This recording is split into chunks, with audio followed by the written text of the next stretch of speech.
5, 4, 3, 2, 1, 0. All engine running. Liftoff. We have a liftoff. SatSure is a later stage space startup from India. They call themselves a geointelligence company.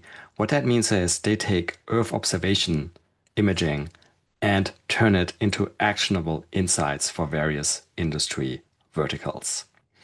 Their co-founder and CEO, Prateep Basu, is our guest this week. Enjoy. My name is Raphael Rodkin. I'm the founding partner of E2MC, Earth to Mars Capital, a venture capital investor in dozens of space startups worldwide, among other roles I have, such as being a part-time podcast host. Just as a reminder, this podcast is for informational purposes only. It does not reflect any view by E2MC, and nothing should be taken as investment advice. Before we start, a quick favor. If you do enjoy this podcast, please leave us a 5-star review on your favorite podcast app, such as Apple or Spotify. It does help other people find the podcast. Now on to today's episode. Hey space enthusiasts, welcome back to another episode. It's another episode with an Indian space startup. Very excited about India, as you longtime listeners know, also in my day job as a space venture capital investor. Anyway, our guest this week is Prateep Basu, and he is the CEO and co-founder of SatSure. Welcome, Prateep. Thank you, Raphael, and very excited to be on your podcast. And so, Prateep, what does SatSure do? Well, SatSure is now an 8-year-old company that does a few things together because we see it together. So we are an Earth intelligence company. That's what we call ourselves. And we are very specific about not calling ourselves Earth observation because we're not just doing the data collection, but our core work is in transforming the imagery that you collect on Earth into real intelligence that goes to non or first time space users like asset manager, banks, OEMs across utilities who use it for monitoring their risks, their assets, high value assets over large areas.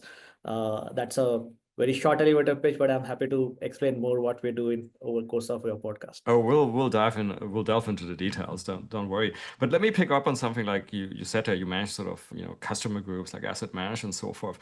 As you probably appreciate, especially coming from the US, where E2MC is based, this is sort of like a refreshing thing to hear in Earth observation or intelligence, whatever you want to call it, because it's an open secret that most Earth observation of intelligence companies are basically defense contractors, defense and intelligence community contractors. So it sounds like you're having like the non-defense, maybe you're having defense customer as well, and be interested to hear that. But do you see the commercial market evolving? Because I feel like this is something like people are always like, oh yeah, like next year the commercial EO market will evolve, and then we're like, oh, really, it's still like mostly government. Yeah, you're absolutely right. The market globally, even in India, is primarily driven by defense. However, we made a choice at the beginning that for this sector to really grow and reach its potential, one has to build demand ground up with non-defense customers.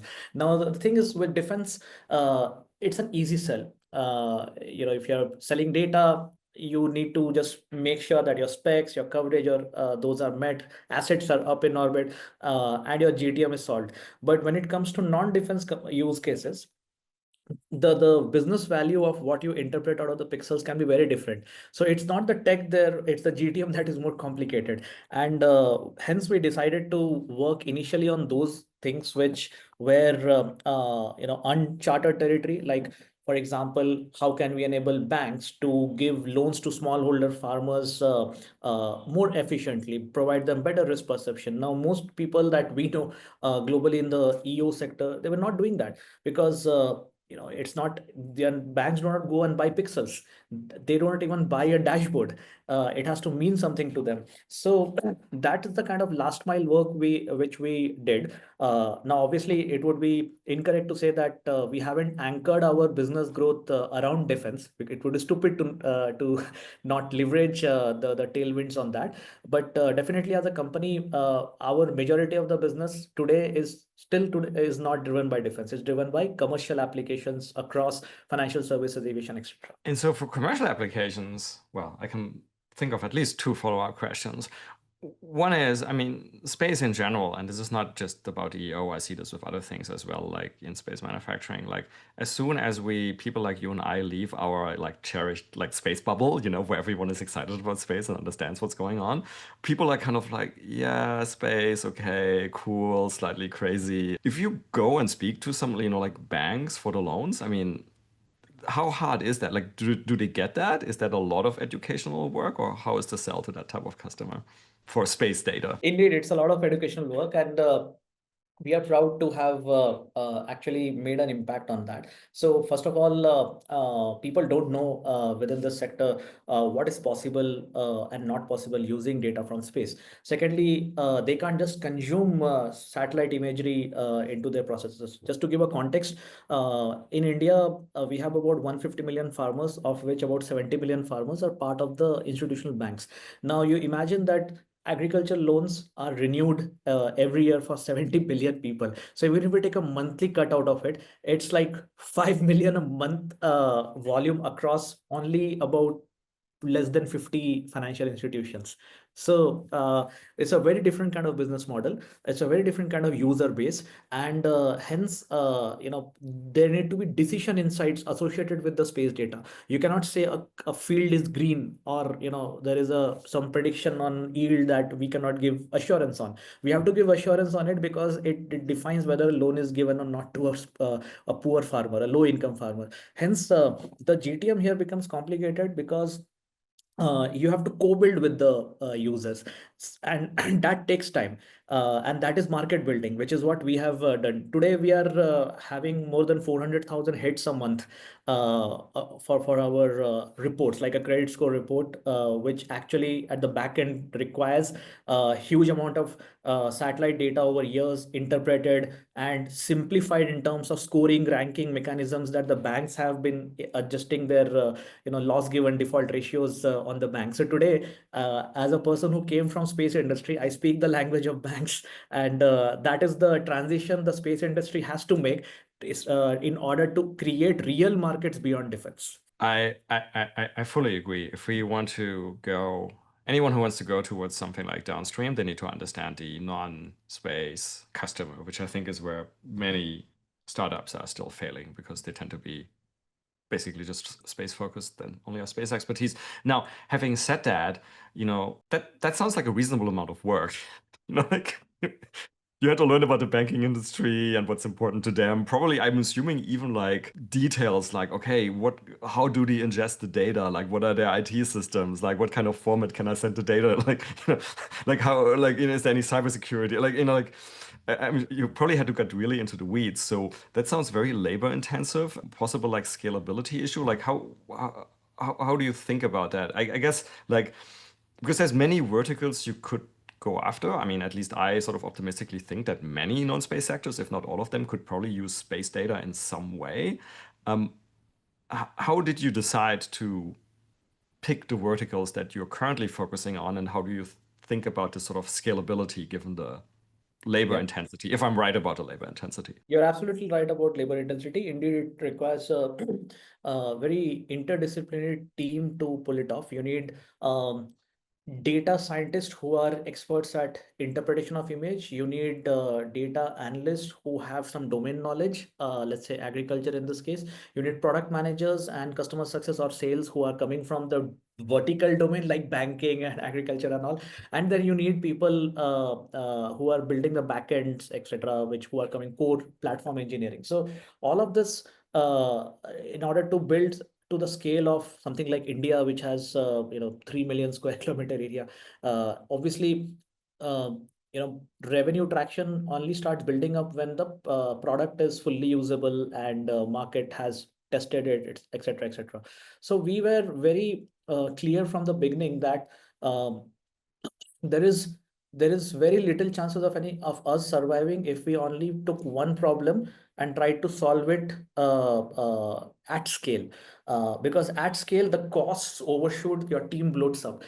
Hence it was important to go for multi verticals, but then you cannot go anything and everything under the sun, because you are turning into a consulting company, services company. So we had to pick up those verticals and problem statements where the adjacencies were very clear. For example, if we are working on let's say low resolution open data for agriculture analysis, crop patterns, etc., a forestry and agroforestry becomes an adjacency. It's the same data sets, it's similar models of classification, etc., and you just have to create a product packaging around it goes towards almost similar kind of customers who finance agroforestry, who insure forest, etc. Similarly, the same land use, land cover type of information goes into utilities there. So identifying these adjacencies very early on was important for us to contain the number of verticals you have so that you can execute it well. I think this is the biggest problem, because the verticals that SatSure may have chosen and another company in another part of the world would have chosen with the same strategy would be very different, because this is the speciality of, I would say, downstream earth observation. It is very hyper local. Gotcha. And so given that there's this myriad of verticals one could hopefully add value to with space data, how did you guys decide the ones that you were currently focusing on it? Or the first ones? How do you decide the first ones, I guess? Okay, so it was a combination of two things. One is there should be a deep enough market for us to go there. And secondly, the user awareness should be up to a certain level. For example, within the banks, the user level awareness level was minimal. Now we cannot keep on repeating a GTM journey where you start from scratch. So by identifying organizations that have at least used S3 or some kind of GIS tool, so they have some internal competency to create a predictable buying cycle, to have arrive to be able to arrive at clear success criterias, etc. These were, I would say, the orthogonal two different requirements for us to select the verticals. Gotcha. And so you ended up with, I guess, financials, financial institutions is the first vertical? Or? So the way we would define is within agriculture sector, which is very Okay. broad. We only work with financial services and government. So in Okay. financial services, banks, insurance, reinsurance, and government. We don't work with farmers or Okay. so. Gotcha. Yeah. So that was well, that's related to my next question, which is, so for example, with the financial institutions, it sounded to me, but maybe I misinterpreted that you are going directly to the financial institutions.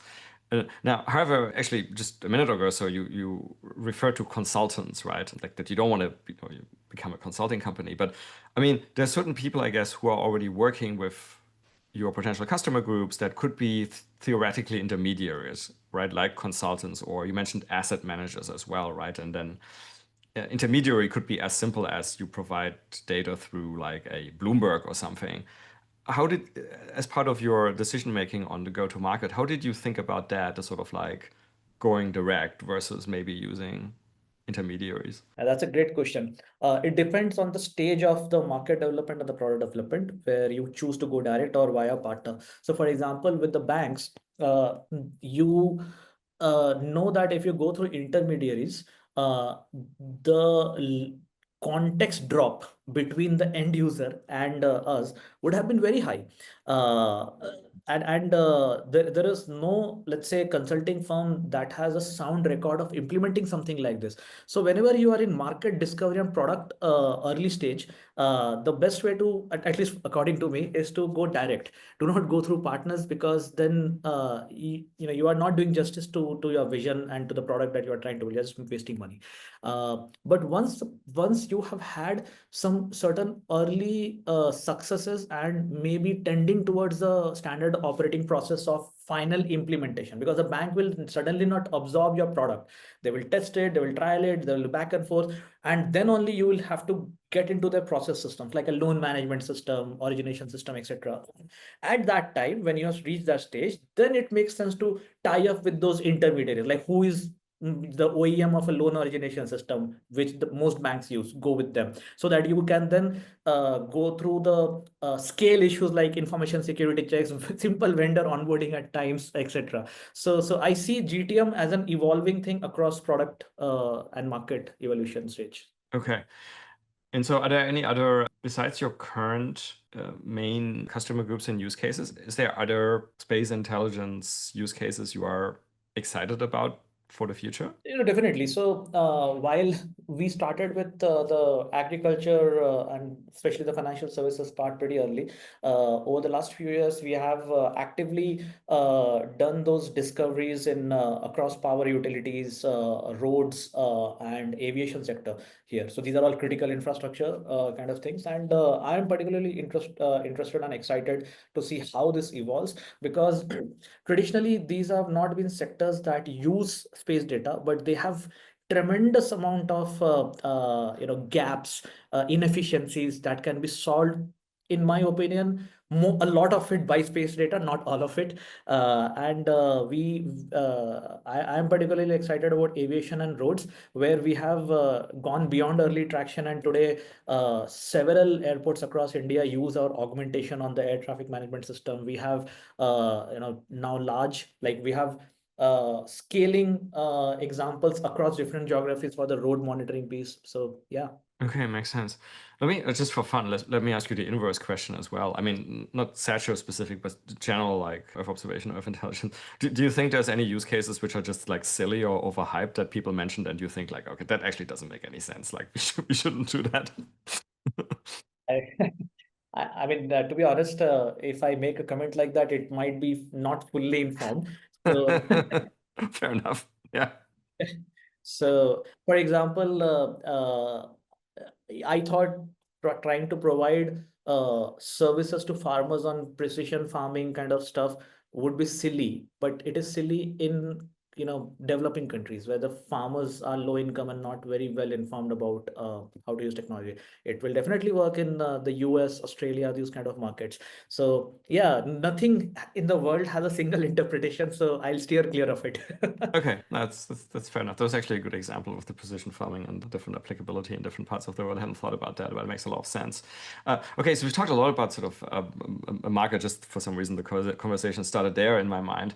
But let's talk a little bit also sort of how you're actually delivering that product. And by the way, I mean, I should ask you that. What does the product actually look like? Sort of, is it like a data feed, like an API? Is it a dashboard, or like what does your product look like to the end customer? Right. For banks and aviation, the product within a for a bank is an API that delivers a report upon querying from their system. This is like a PDF report and can be JSON like ingested into the system.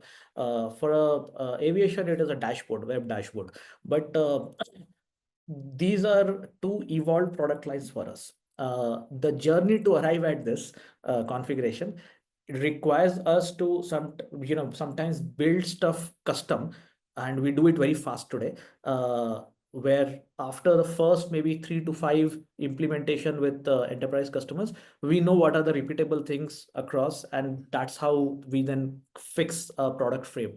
So the real product, hence to us, is our backend platform, which helps us to do the jobs, the dirty jobs, plumbing job, which is ingestion management, orchestration of data models, etc., in a way that we can, augment the growth, the growth that a company demands, while helping customers contextualize those insights for their business because they feel it's theirs, because they have some level of customization available.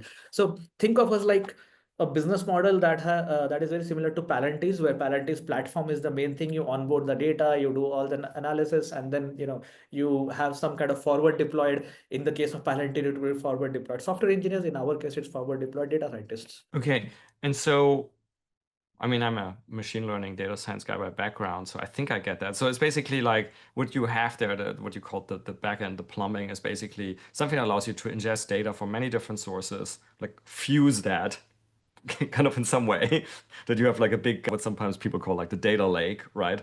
And then you can access that data lake. I actually hate that word, but anyway, people use it to run insights on that, like various types of algorithms, whatever you need to extract for the customer. Right, and it would include the model registries, the different versions of the models, the annotation benches, the orchestration engines, which which will ensure observability of the data quality monitoring across different pipelines, deployment across multi-cloud. So yes, it's a massive engine at the backend, which is why we at SatSure consider our backend as SatSure Sparta as the main product. Everything that comes is nothing but a packaging around it. Gotcha. Okay, but so let's talk about sort of the first part of that, which is the data you're ingesting, because end of the day, this is the Space Business Podcast, and I think you're ingesting a lot of space data. So talk a little bit like what type of data are you ingesting? Is it all from well, that's actually a very basic question. Is it all third-party sources, or do you have your own proprietary space assets as well? Right. So until now, we have been ingesting third-party data. Our primary work in natural resources like agriculture, forestry runs on open data sets like Sentinel-2, Landsat, Sentinel-1, etc. Obviously, the list is huge here, all different spatial resolutions, etc. Then you have data feeds coming from commercial satellite operators, both optical and SAR, and they are very specific to infrastructure and defense use cases, of course. There. Now, we 3 years back started working on an custom payload for ourselves. So we carved out our innovation group into a subsidiary called Collidio, and we already successfully tested the payload last year. Today we are executing 2 massive contracts, which helps us to also gain proprietary data over the next couple of years. We are not only built a couple of very unique payloads in sub-meter category with wide swath coverage, but we are also partnering with OEMs to kind of provide them with our payload, so that not only our own capex, like a few satellites, a fleet that we operate, but we have some data sharing for flexible coverage increase over a period of time by partnering with these OEMs as well. So yes, we are transitioning into a vertically integrated firm. And I'm happy to answer why we took that call, if that's That would have been my next question, because predictably, I'm sure sort of investors you spoke to, like me, if it was like, oh, like why do you really need this more capital intensity satellite? Yes, why? It's true. It was definitely a trade-off for us. So, for example, myself and our team, founding team, we are all ex Indian Space Agency folks. So we could have also just gone building the assets and then saying that we'll build intelligence and then keep selling pixels to defense. But for us, building the demand was important, and we did that. And what happened was we saw some unique gaps which no one was willing to cater to unless there was a huge demand upfront provided to them in commercial agreements. For example, for us, we were looking at very large area assets, whether it's crops or transmission lines or roads. Everything spans over hundreds and thousands of kilometers. So you cannot capture them with the small width satellite, small swath satellite that we had, and also it needed a certain resolution for the analytics to work. Now, most of the imagery or constellation operators, their problem, because we are using this, so we know the problem was that if you try to fuse 2 different satellite images to make the coverage possible, let's say operator A, operator B, it will never fit properly. So the quality of analytics is degraded. Secondly, the availability of the data is always a question, because in the queue of all the people who will ask the data, we will fall at the bottom, because the defense customers will always have higher availability. So if a customer says that what's the point of having all these satellites, because I can send a person within that same time until you do an acquisition, and I can make the same decision. I think then we are not solving we are not solving for these industry problems. So we saw the potential of it, and we decided to build it on our own. And to be honest, I was very happy to see Planet's recent announcement, because we were the only company in the world who said we will build a 65-kilometer swath sub-meter payload, and everyone asking why, who is building it? Are you hallucinating? Now, 3 years later, Planet has made the big announcement, and I'm happy, because thanks to them, others will also understand that this was a demand, a latent demand, and we are catering to it. This is very interesting. So I must say, we obviously also invest in well, in my day job at E2MC, as you probably know, we also have invested in upstream EO companies. So one question that always fascinates me, because right now it seems like there's a lot of like upstream EO companies, a lot of people put a lot of satellites up with all different types of sensors, and there's a lot more that will go up because the companies are already financed. At this point in time, do you still see, and not just for SatSure's business, sort of a general question now, do you still see any interesting gaps in terms of capabilities of EO? And this could be anything. It could be like a type of sensor, it could be regional coverage, it could be like regional revisit rate. Yeah, just gaps that you think might still exist. I think apart from the high high coverage at one go, which is what we are solving for, which also solves for high frequency coverage.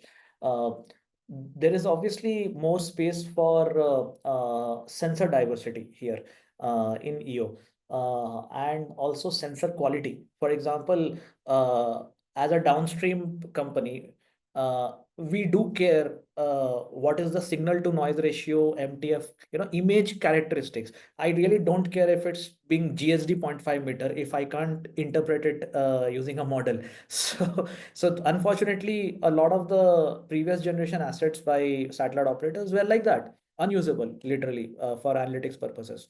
I mean, you can zoom in and see certain things, but that's not why you have built it, right?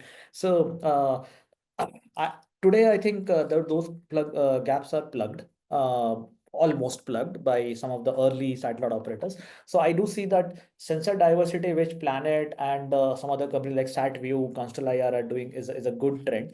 There is also, I would say, a lot of work that needs to go into the data harmonization efforts by different operators. For example, you can't just sell SAR data or optical data, because an end user will need that stack for ingesting multiple things, because at the end of the day, they are trying to solve some problem for themselves. And the lack of the service software service layer, I think that's a place for Earth observation companies to definitely come and work.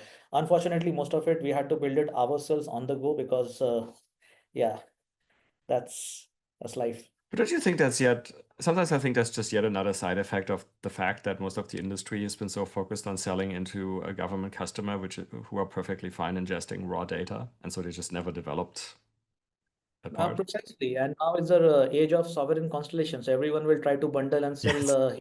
constellations. So EO sector will never get developed thanks to government demand. Is my worry.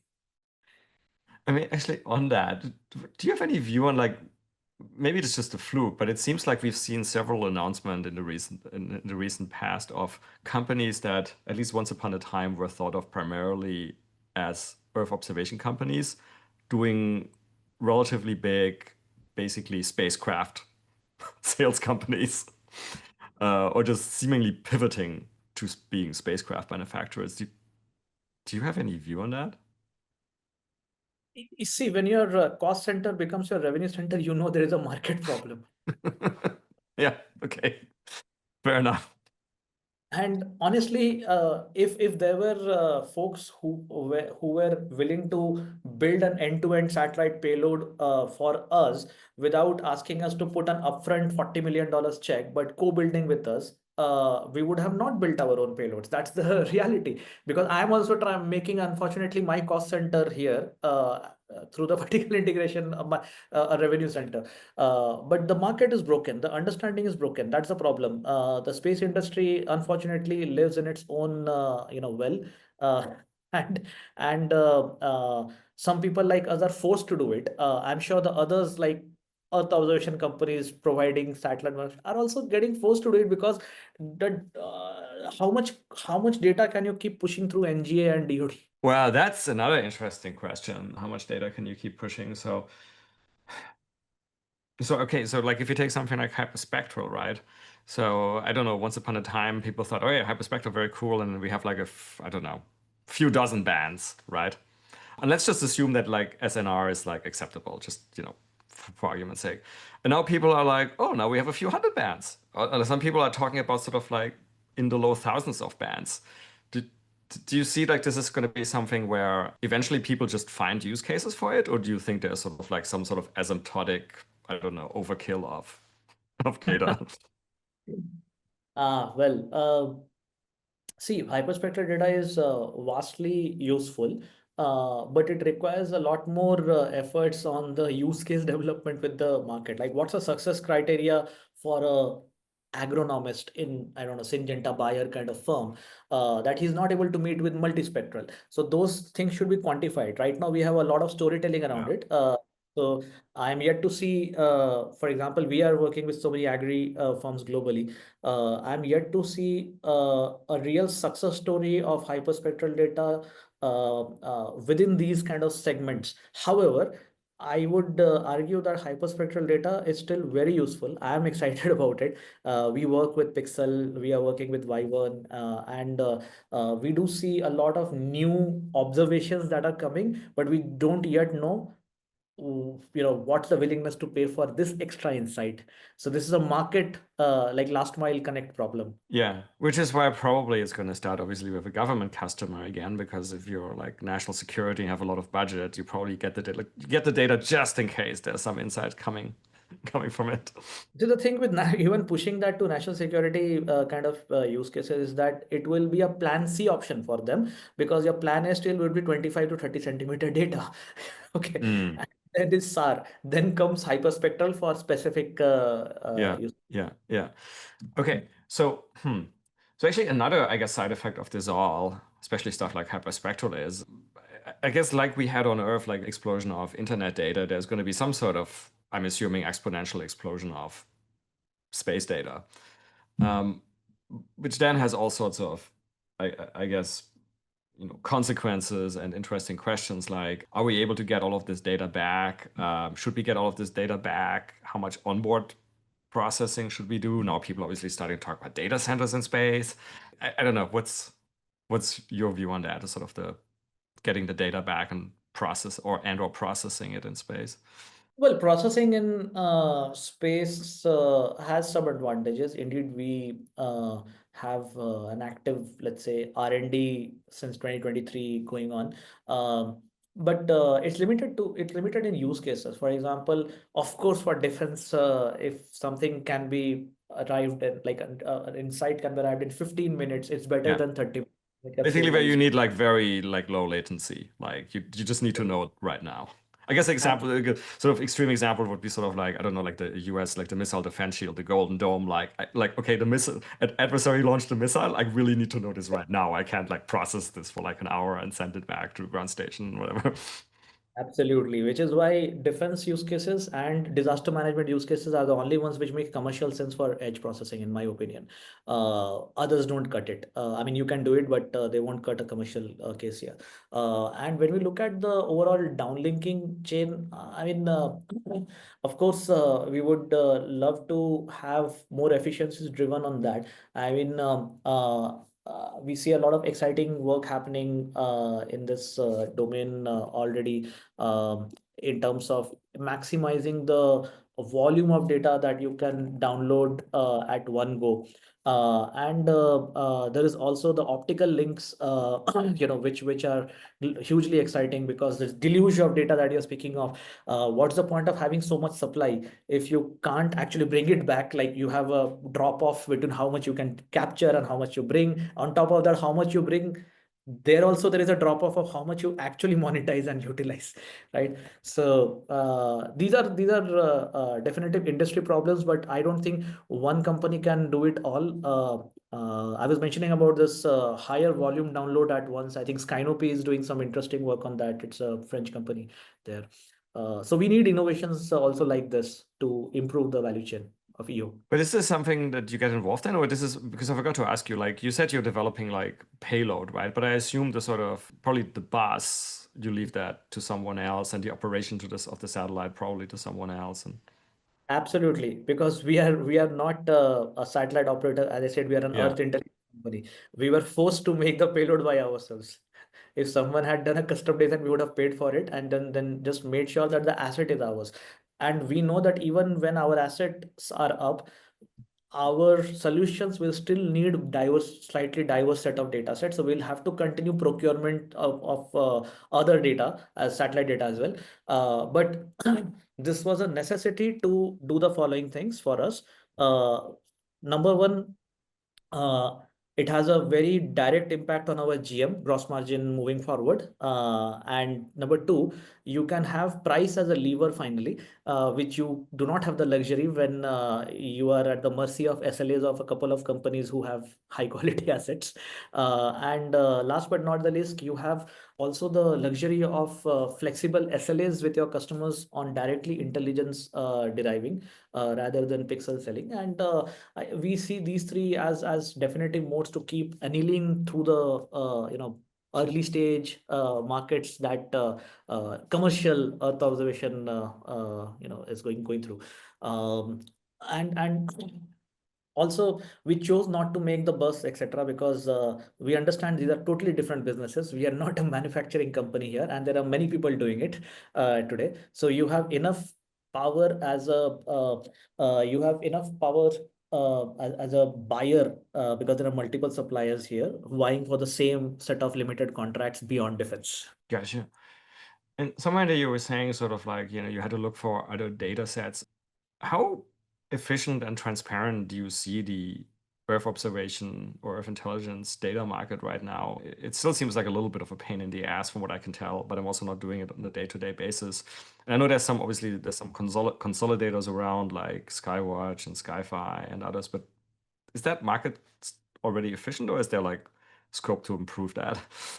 It's a very inefficient market, and I don't think aggregation companies are solving anything for purchase licensing of data. They're solving for the small fragmented demand, which is Right. less than 1,000 square kilometer kind of thing.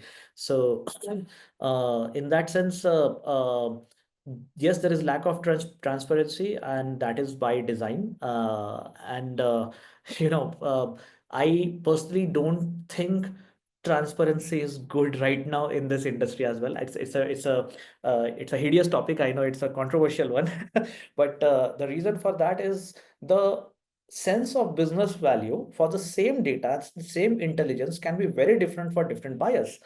For us, if we are generating certain insights on the same data sets, we are packaging it, let's say, to financial services at price A versus price B, and they can be completely different to the price B, which is, let's say, agribusinesses or something.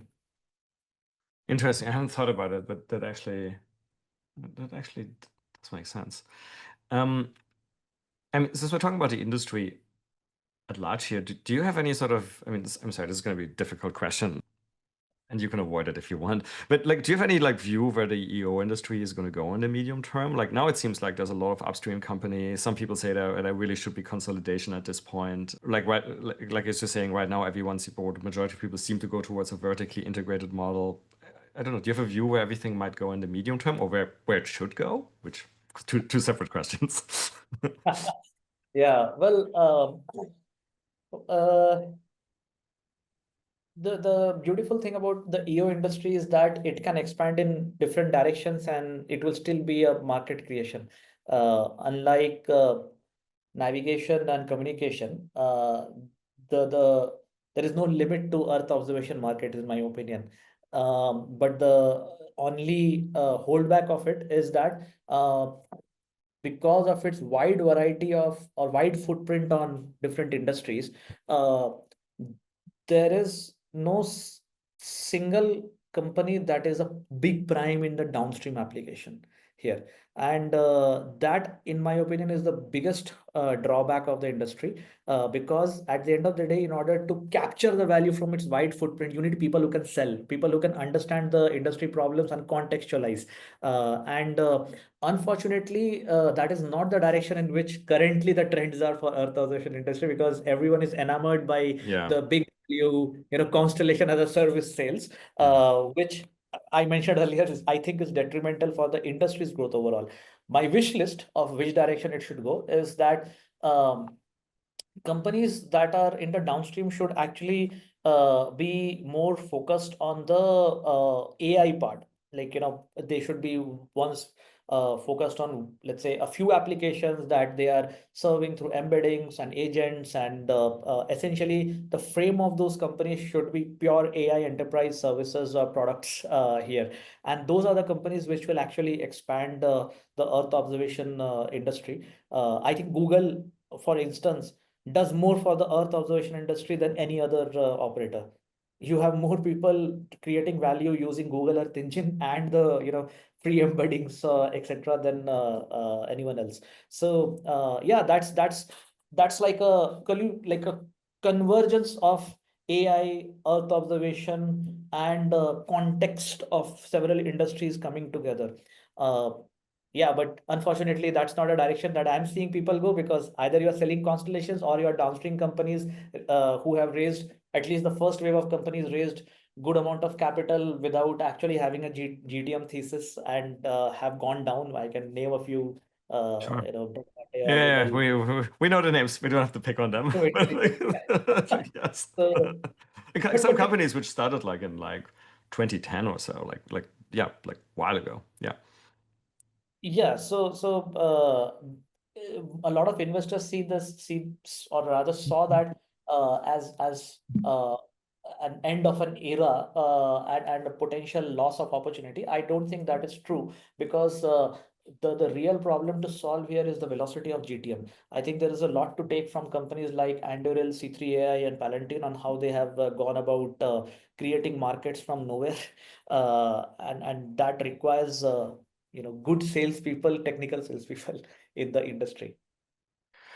Okay, great. So let's kind of zoom in again. So thank you for the views on the industry, but let's talk about SatSure again. But by the way, where does the name come from? How did you decide on the name SatSure? So yeah, the name was an amalgamation of satellite and assurance. So that became SatSure. It was the way we were pitching. We were When we were initially doing some customer conversations before even the company was set up. The fact that they are like an early user built trust on the data coming from this device, because they're comparing it to a drone with an IoT, etc. Is that okay? This is a very expensive piece of hardware, so there is bit of assurance on the quality of data and the quantum of data. So that's how it came about. Gotcha. Okay, so coming back to SatSure, what are your sort of immediate, non-confidential, of course, next milestones? And then also, how do you see the company like in the medium term? Like, what's your vision? Where would you like it to go? Yeah, so for us, you know, we don't we don't see ourselves very deeply inside the space industry ecosystem, which is saying something, because at least in India, we are counted among the top few companies within the ecosystem. The reason for that is uh, in the mid to long term, we see ourselves as a deeply image AI company here.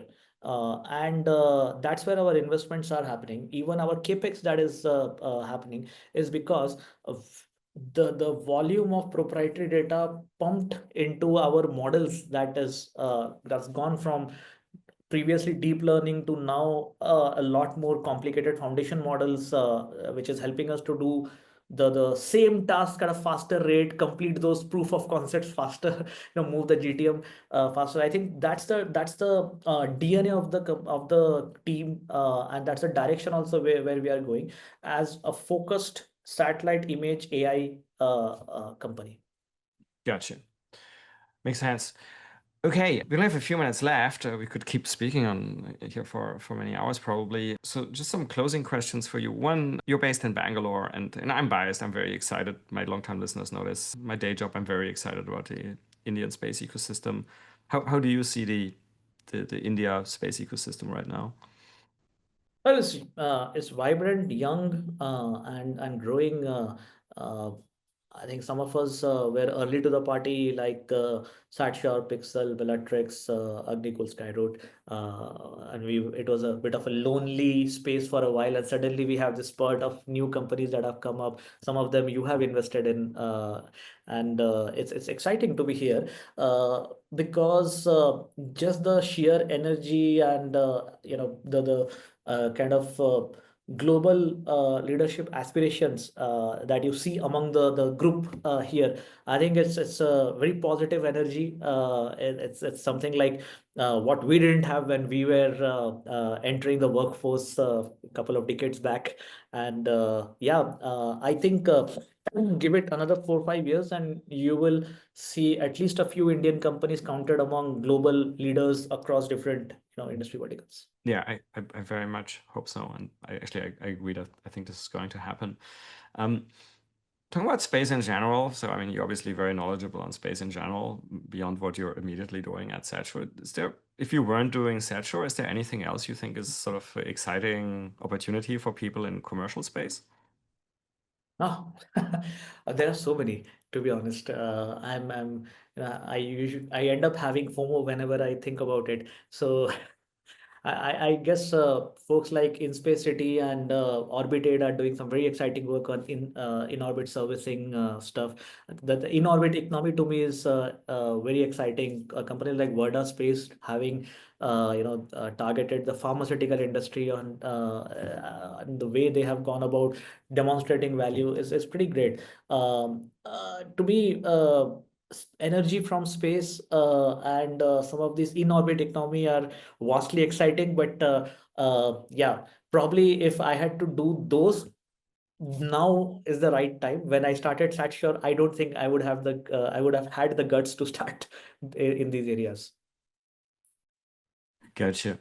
And Prateep, the last question is always the same, which is basically about science fiction. And if you like science fiction, whether you have any favorites. It could be books or movies or TV shows. Oh yeah, absolutely. I mean, when I was a kid, I used to read Isaac Asimov novels quite a bit, and then I was pretty much a Star Wars nerd, and then I saw Star Trek, and I got conflicted, like whom do I like, what do I like more?